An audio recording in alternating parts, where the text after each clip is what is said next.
All right, so hello everyone.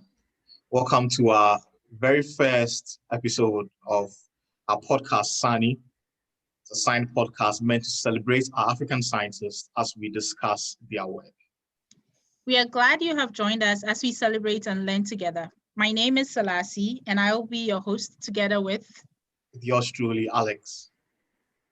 So today we are very grateful to be joined by Dr. Samuel Awuah. Dr. Samuel Awuah is an assistant professor at the University of Kentucky. His research focuses on innovative drug discovery through computer-aided drug design, genetic editing, and rigorous chemical synthesis of organic and inorganic molecule probes to interrogate human biology processes and diseases towards new therapeutics. His research lab is pivoted on three overarching themes involving drug discovery, chemical biology, and chemical immunology.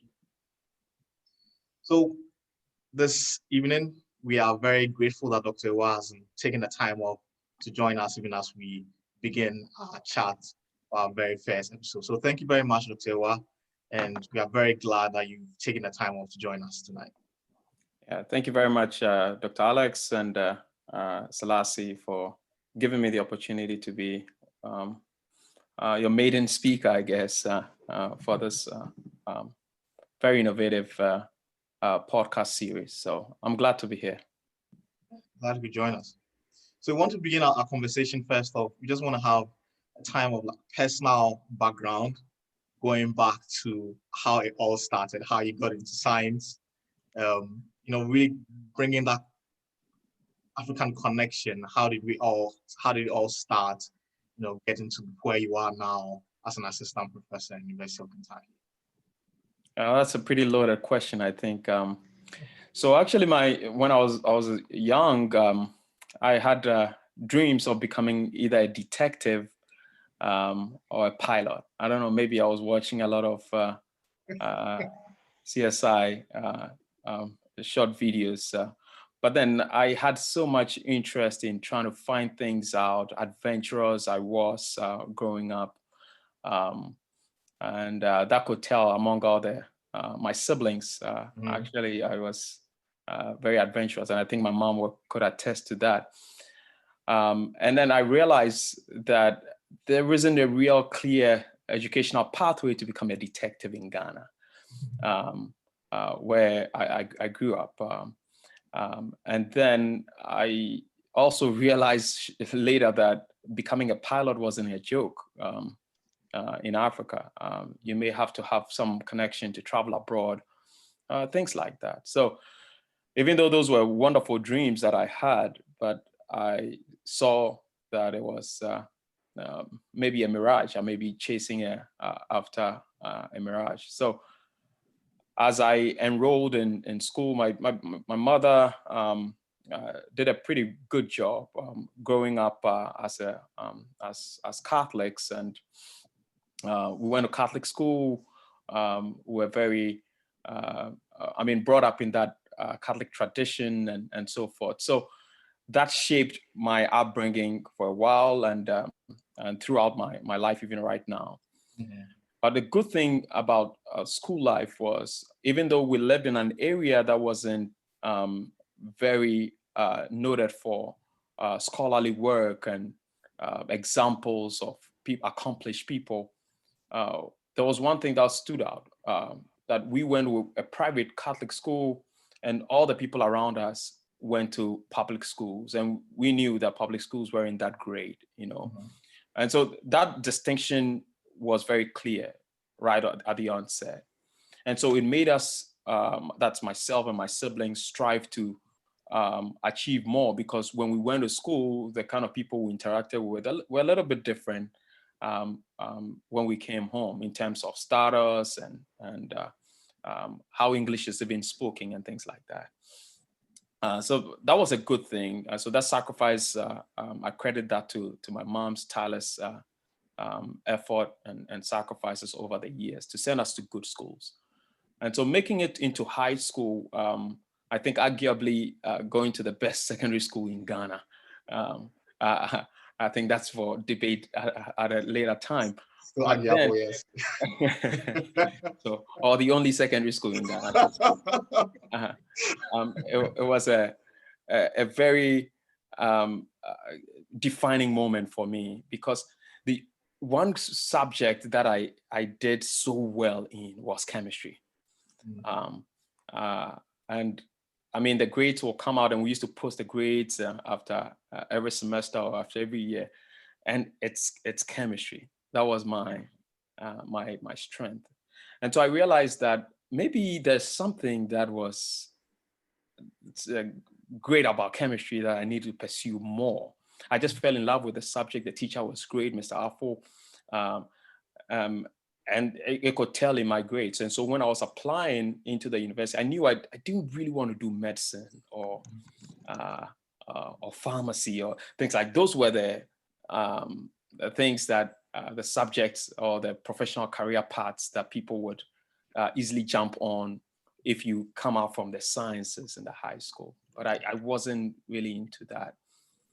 And so that's what led me into chemistry. And when I was in college at the Kwame Nkrumah University of Science and Technology, that was also a very nice experience, both shaped by faith and by hard work. I realized that, no, this is where I want to be. I want to be learn chemistry to the highest level. I want to do research to the highest level at college. And so when I finished, I spent a time being a teaching assistant, and I think that's where I met Dr. Alex for the first time, and also in Pax Romana. And then later on, I figured that if I wanted to do chemistry to the highest level, I needed to come to the United States. Nowhere else, the United States.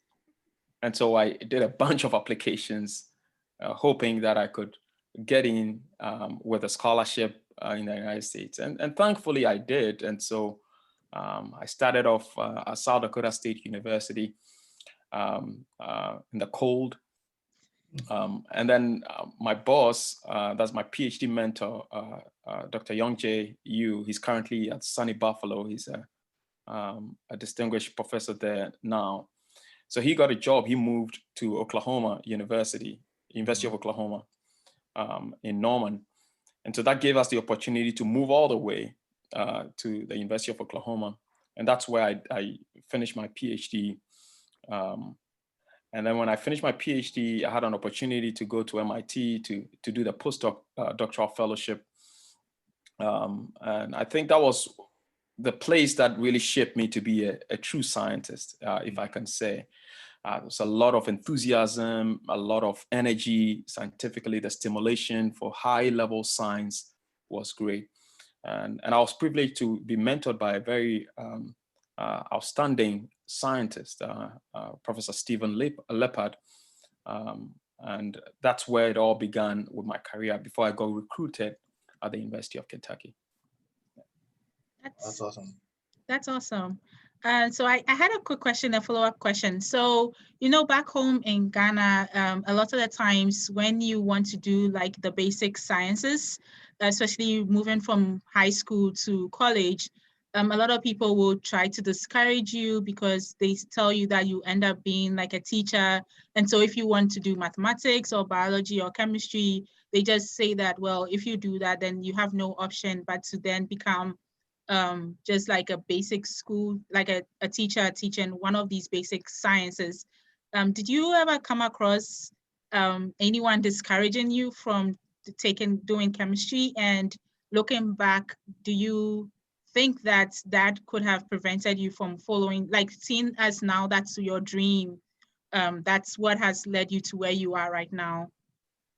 Yeah, that's a very good question. Yeah, you definitely would hear things like that, and I did, but I'm so grateful that my siblings. I'm the third of five, and my senior siblings who had gone ahead of me, because I'm the penultimate one, they were quite encouraging in that respect. They thought that, yes, once you've done the science, if this is the path you want to go, I mean, all the blessings for that.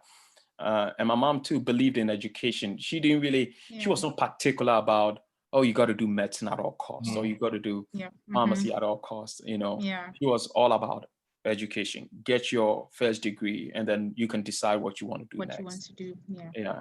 And so that was quite helpful for me, and that's where it all began. And I think that maybe as we go on, from hindsight, I realized that this is the best path for me, given that adventurous, curiosity-minded person that I was. This could have been the best option that I took. Oh, that's very different. That's very different. But yeah, but very encouraging as well. So I want to now delve into your current research. I want to talk a little bit about that. So we know that you do a lot of therapeutic work, a lot of drug design. But your work places a lot of emphasis on the use of gold complexes for cancer treatment. So why the choice of gold in the first place? Okay, so that's another. But let me backtrack a little bit and give a little bit background. So I'm a trained organic chemist. So my PhD was in organic chemistry, but applied to medicinal purposes. So therapeutics. But then when I was moving into doing my postdoctoral training, I got into a lab where it was focused on bio-inorganic chemistry. So a little bit of biology and inorganic chemistry kind of put together. And so the kind of work that I did in Professor Lippert's lab was focused on understanding the mechanism of action of a well-known drug that has been widely prescribed in the clinic, known as cisplatin. Cisplatin is a platinum-based therapeutic. And so I made contributions to that, understanding the mechanism and why it's quite sensitive in testicular cancers. Because testicular cancers would record up to about 100%, close to 100% remission for patients who are on cisplatin. So we're able to kind of unlock the biological mechanism surrounding that. And so starting my independent career, I realized that, I mean, I'm a synthetic chemist by training. And now I've tacked on a little bit more biology and inorganic chemistry. And so what would be the best challenging project in terms of chemistry and also with therapeutic value or biological promise? And so when you look at the periodic table, platinum and gold are on the same row. It's just that gold is a little bit larger. And the chemistry of gold is very, very interesting. And so when I was starting, I was realizing the United States, you didn't have a lot of people applying gold to biological purposes. And I was asking myself why, because it seemed like a no-brainer to me until we started working with gold, that it was so challenging chemically. You couldn't make chemically stable stuff. And I love challenges. And so the goal was, how can we make gold, transform gold into a much more stable complex or compound that can last the assault of biological nucleophiles or biological reductants and can still have value either physiologically or pathophysiologically. And so to answer the question more directly, it was because of the challenging chemistry that is associated with gold, and it's because of its properties. It's highly relativistic, and so it has highly unexplored chemistries associated with it. So that was the driving force. And the challenge to turn this into novel chemistries, novel therapeutic, or let's say biological probes was of great interest for me. So that's why we entered into gold. Yeah. Oh, that's very interesting. Yes, I think that's actually really, really interesting. And I also really liked chemistry back in high school. It was one of my favorite subjects. And it's just very interesting that you go back to one of the basics of chemistry, which is talking about the periodic table. And I'm pretty sure if we have any of our high school students listening in, they will actually be just fascinated by the fact that even way up in your career, you're going back to some of these things that we learned way down in high school. So what influences what compounds are complex with gold? I know you were talking about gold being very complex to work with. And so we know with your research, what have you found about what influences the kind of compounds that are complex with gold? Good. Yeah, so I think the key to making physiologically relevant gold compounds, either as chemical probes or as therapeutics, is stability. How do you stabilize the metal ion? And so my research lab and the work we've done so far is just developing ligand systems that can better stabilize these gold compounds. And what I mean by this is, again, we go back to fundamentals of chemistry. We look at the hard, soft, acid-base principles. And we look at how do these ligands donate electrons to the gold center so that it can be stabilized enough to just travel through the circulation if you're dealing in animals or even in vitro with cellular context or even lysates and things like that. So that's the key thing: ligand tuning, ligand design. And so for some of the work we've done so far, how do we generate gold carbon bonds known as organometallics? Or gold phosphine bonds, because phosphines are strong sigma donors and things like that. So that at least when we put them together, we know that there's a good flow of electrons getting onto the gold, stabilizing the golds so that it can stay in solution for a longer period of time.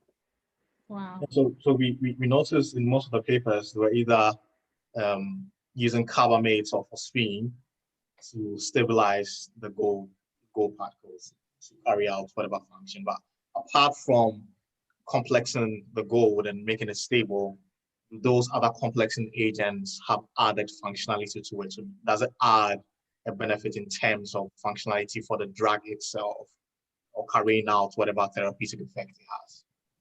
Right. So with that, when we look at the ligands themselves, hardly convey a therapeutic value. And actually that's what we want, except for a few of the phosphine ligands. But for the thiocarbamates, for instance, as you mentioned, if we look at the phenylpyridine that we use to generate the cyclomethylated gold themselves, these do not have biological properties that we are using these gold complexes for. And so the complexation or the formation of the covalent bonding between these ligands and the gold center is what brings out the therapeutic benefit. And that's really what we want, because we want the selectivity for these agents.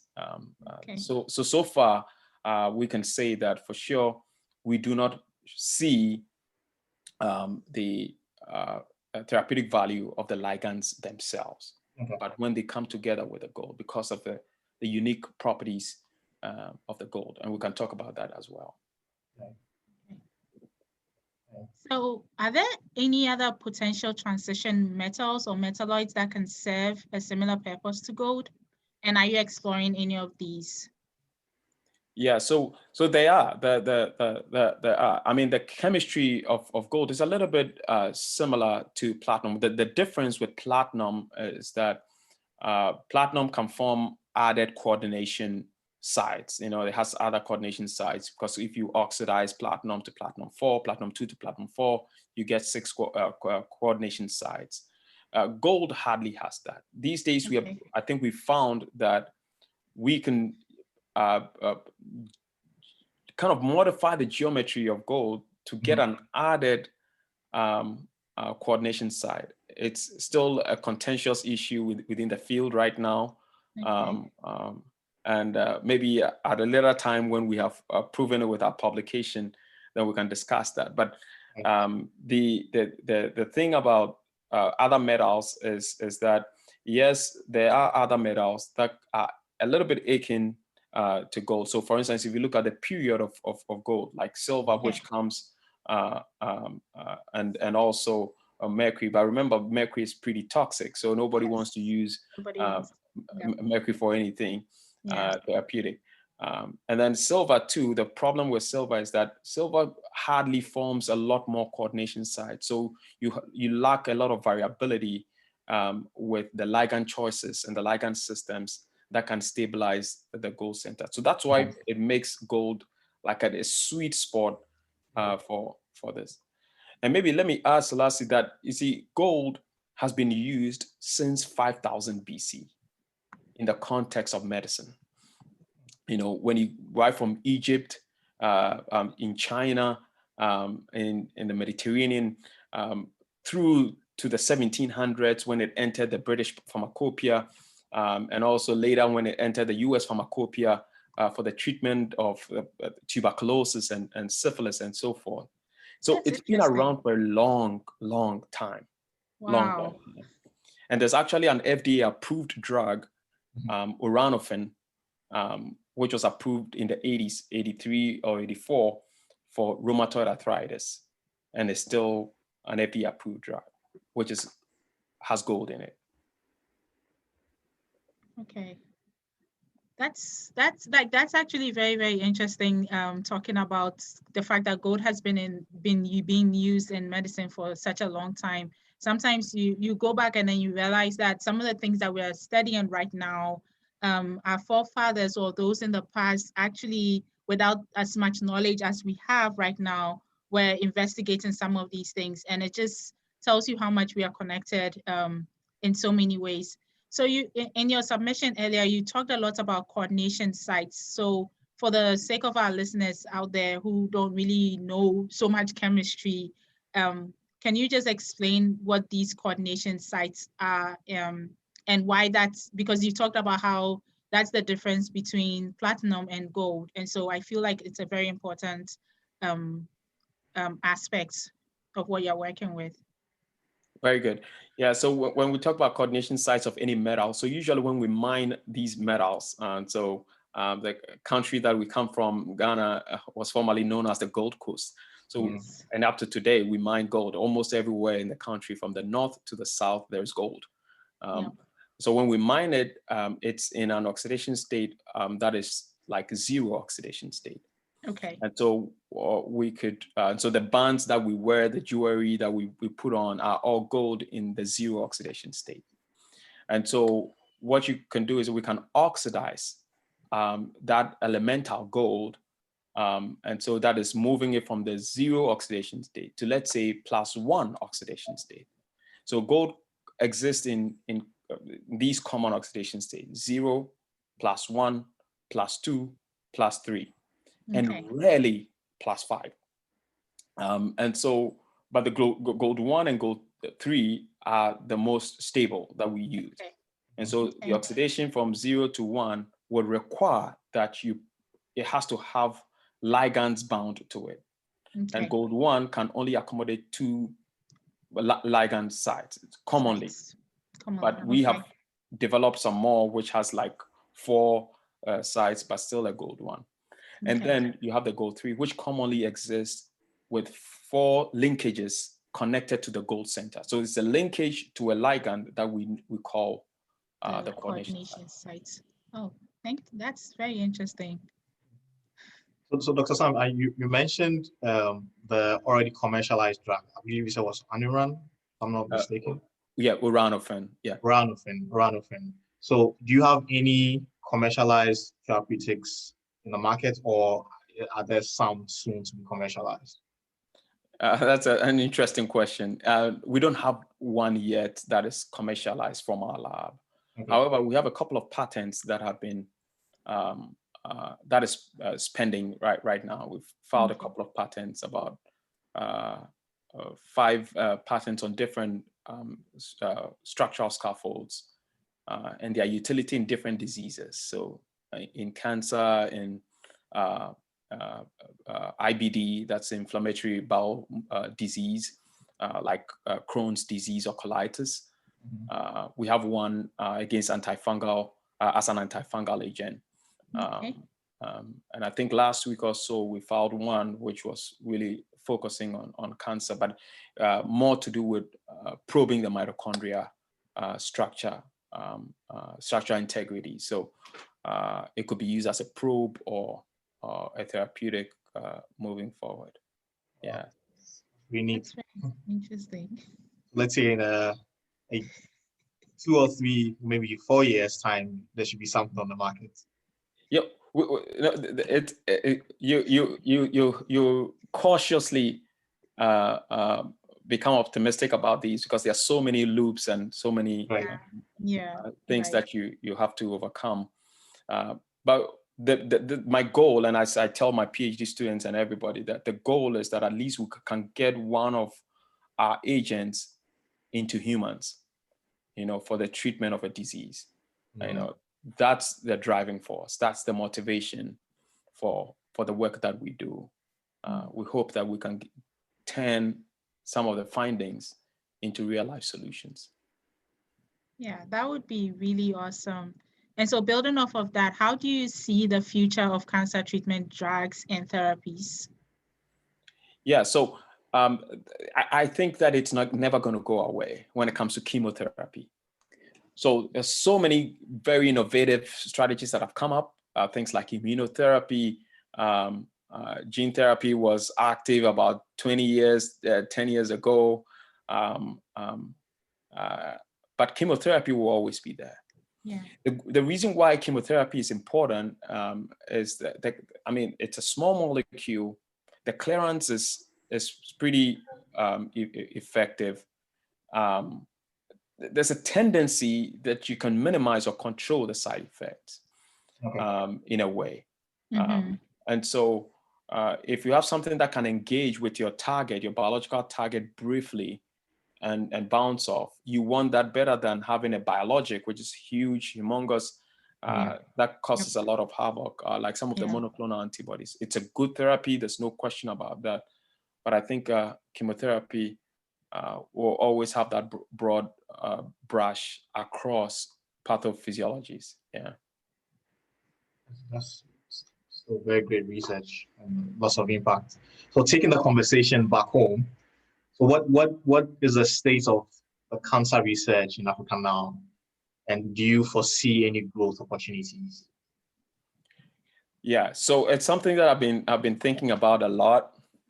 Now, I think one of the things that kind of are bottlenecks for cancer research in part. I'm just using cancer research because we work on other disease indications too with various collaborators and not just our lab. But we do a lot of the cancer on our own. The key thing is when you go back home to the African continent, you need original cell lines, to do these experiments. And what I mean by original cell lines is that you want to look at the heterogeneous component of the models that you're using, because if the models that you're using does not recapitulate the demographic very well, you may do a lot of experiments, but maybe the treatment regimen that you generate may not be in line with the people that you want to treat. Yeah. And so the very first thing is, how are our models like? So if we generate cancer lines, or we're using cancer lines that are non-native to Africans, there's a chance that you may do fantastic research with other cell lines, but you still will not be in line with. And that's one of the major problems that I see. So can we get to a level where we are looking at our indigenous people and looking at the demographics and seeing, can we generate cell lines from cancer patients on the continent with proper genotyping, and various ways where we've sequenced and we know how they behave. Yeah. And this is very true, because even in the United States, there's a lot of research into why the African American breast cancer, it's a little bit difficult to treat, because we have a lot of prevalence in the community. Yeah. But then as of now, we still do not have a therapy that treats triple negative breast cancer as an original therapy. We use a lot of combination in the clinic right now. Yeah. And so demographics do count, because the genetics are a little bit different. Yep. And so model systems must be well validated and well crafted. Yeah. The second thing is, I think that we need to invest a lot more in research. Everything must be research focused. And I tell the students that science is expensive. And so we may not see the results right now in the next year or two, but give ourselves 10 years, 20 years, 50 years, something can come out. That's true. And all the clinical trials that are run are all expensive. Yep. And we need to be able to run clinical trials with our own people, with medications that are tailored to the models we've used. So those are the kind of problems that I see. Okay. Well, we're hoping that we can find ways and means to find solutions to some of these problems. And so, if you could give an advice to any young and upcoming scientists back in Africa, based on your experience, what you've gone through, and then up to this point, what would you tell any young and upcoming scientists? Yeah, I think we've got to step back and look at history and see that the African continent has survived a lot of challenges. And over the years, even before the era of colonialism and so forth, the indigenous Africans and the civilization that went on was backed by some technology and discovery and so forth. We're able to survive drought and famine. If you go to northern Ghana, for example, and go to the Damba region and so forth, in the 1400s, they were able to survive famine for many, many, many years, according to archaeological findings and surveys. So the point I'm just trying to raise here is that young scientists, let's realize that we have a history of innovation.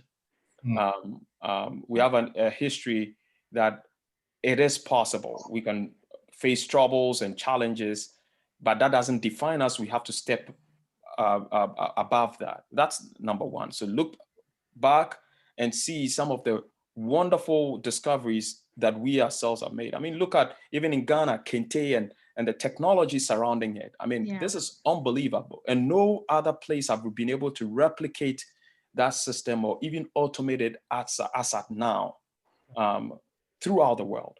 Okay, so discovery and innovation is on our side.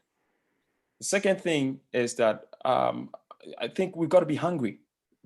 Young scientists or people desiring to stay humble, but stay very hungry. It doesn't matter the obstacles, but be hungry for discovery, be hungry for research, be hungry to contribute to the society that we live in. And I think it's the combination of it is possible and hunger that would propel us to the next level. In terms of resources, we may not be able to control, but then when we get ourselves positioned with these two elements as our feet and working on them, resources will come, and we can be able to move things forward. Yeah. Oh, that's wonderful advice.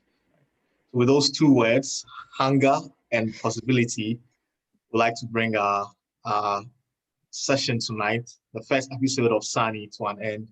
I'd like to personally thank Dr. Awuah for joining us tonight, accepting to come and be the very first interviewee for our podcast. We hope to have many more to come. And we believe that his words, his insights, his experience that he shared with us tonight is really going to invigorate the young scientists back in Africa. So thank you all. Thank you once again, Dr. Sam, for joining us. And thank you, everyone watching, for joining our first broadcast of the Sunny podcast. And we hope that you have been enlightened. We hope that you've been inspired. You can find us on Facebook, Instagram, and YouTube. So don't forget to like, share, and subscribe. So we'll see you at our next session. Bye. Bye. Bye. Thank you.